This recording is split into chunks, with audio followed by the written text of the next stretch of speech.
का जो मेरा टॉपिक है वो है सिंधी का सबक नंबर 13, जो कि है आपके पास केंजर डेन। केंजर डेन यानी कि केंजर झील। अब केंजर झील जो है, इसके चैप्टर के हवाले से मैंने कुछ सवाल जवाब यहाँ पर लिखे हैं और इसको आज मैं आप लोगों को डिफ़ाइन करूँगा, एलिब्रेट करूँगा कि इस चैप्टर में जो है वो क्वेश्चंस किस तरह से जो है वो करवाए गए। इसके अलावा अगर हम लोग सिंधी की रेफरेंस के हवाले से बात करें या सिंधी के अलग टॉपिक्स के हवाले से बात करें, तो उसमें स्कूल्स में जो है, स्कूल्स वगैरह में और दूसरे रेफरेंस वगैरह जो काम होते हैं उन तमाम में जो है बहुत ज़्यादा डिफ़ाइन किया गया है हर क्वेश्चन को। मैंने देखा है अभी जो सिंधी की रेफरेंस वगैरह है उसमें सवाल जितना पूछा गया है उससे ज़्यादा उसमें जो है एक्सप्लेनिंग की गई है इस क्वेश्चन में। तो मैं आप लोगों को जो है वो आज इसके बारे में शॉर्टली डिफ़ाइन करूँगा। सो वीडियो स्टार्ट करने से पहले एज यूजुअल मेरे चैनल को लाइक, शेयर एंड सब्सक्राइब कर दें। जो फर्स्ट टाइम मेरा चैनल देख रहे हैं वो भी इस चैनल को सब्सक्राइब करें, लाइक करें, ताकि आने वाली मेरी हर वीडियो, हर लेक्चर आप लोगों के पास सबसे पहले नोटिफाई हो। So let's start my lecture. First question जो आपके पास दिया गया है, जैसे कि आपके पास केंजर डेन है। केंजर डेन में आप लोग देख सकते हैं कि केंजर डेन मायने केंजर झील। इसके सवाल जवाब को डायरेक्ट मैं आप लोगों को एलिब्रेट कर रहा हूँ। फर्स्ट क्वेश्चन आपके पास जो है वो सिंधी की बुक में आप लोग देख सकते हैं।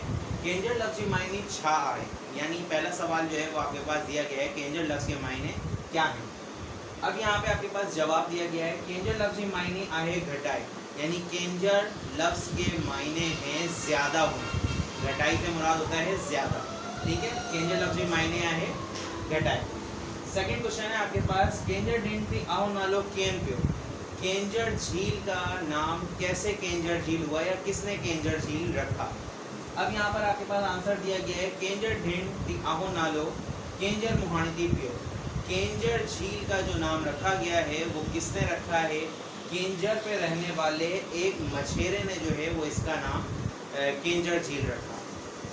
थर्ड क्वेश्चन है आपके पास केंजर लगड़ जी इस्तिलाही मायने छा है, यानी केंजर लगने के इस्तिलाही मायने क्या है।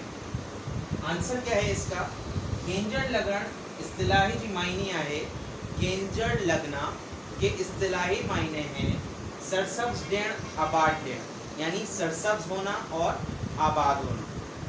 क्वेश्चन नंबर 4 है आपके पास शाह अब्दुल लतीफ़ भटाई केंजर जो जिक्र पनंजी खेड़ी किताब में किया हो, यानी शाह अब्दुल लतीफ़ भटाई ने केंजर का जिक्र अपनी किस किताब में किया है। अब यहाँ पर मैंने शॉर्टली इसका आंसर लिखा है शाह अब्दुल लतीफ़ भटाई केंजर जो जिक्र सुर कमोड में किया हो, या आप इस तरह भी लिख सकते हैं शाह अब्दुल लतीफ़ भटाई केंजर जो जिक्र पनंजी सुर कमोड नामी किताब में किया हो। इस तरह से आप आंसर लिख सकते हैं।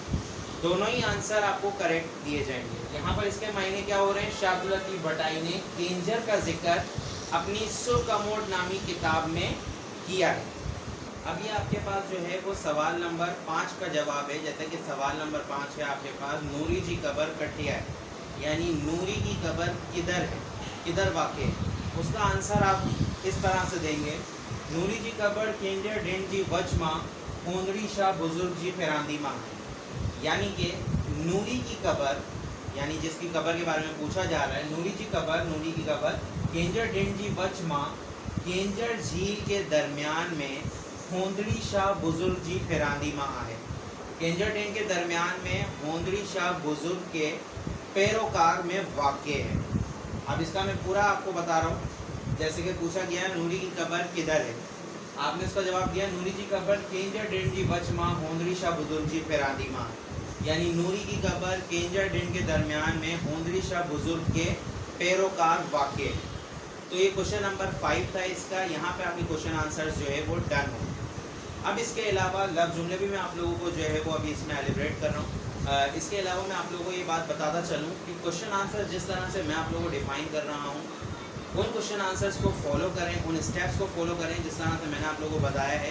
ना कि रेफरेंस यूज़ करें सिंधी की, क्योंकि सिंधी की रेफरेंस में बहुत ज़्यादा डिफ़ाइन किया गया है। सो मैं आप लोगों को समझा रहा हूँ, तो इस चीज़ पर जो है वो आप लोग फोकस करिएगा।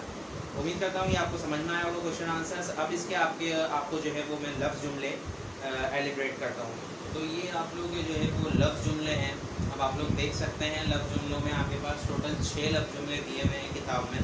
यहाँ पर मैंने 4 आपको अभी डिफ़ाइन किए हैं, 2 मैं अभी आपको दोबारा बताता हूँ। अब आपके पास लफ्ज़ जुमले आ रहे हैं केंजर डेंट के। तो सबसे पहला जो आपके पास आ रहा है वो है दास्तान।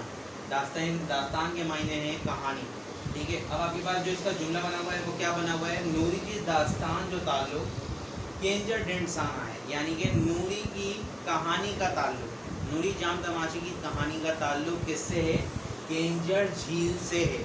सेकेंड है आपके पास मुखिया। मुखिया के मीन्स होते हैं अहम।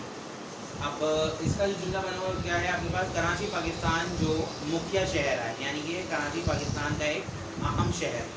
नंबर थर्ड है आपके पास वसीलो। वसीलो मीन्स जरिया। अब इसका आंसर क्या है, जेट जहाज वक्त बचाने जो एक वसीलो है, यानी कि जेट जहाज जो है वो आपके पास वक्त बचाने का एक वाहिद वसीला है। परडीही से मुराद होता है परदेस। अब यहाँ पर आपके पास क्या लिखा हुआ है, अजरक परडीही माबा घटे मशहूर आए।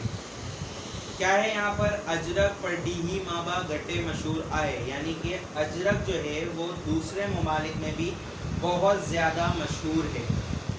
अब आपके पास जो है वो कुछ ये आपके पास जुमला नंबर 5 है जो कि आपके पास है साहत।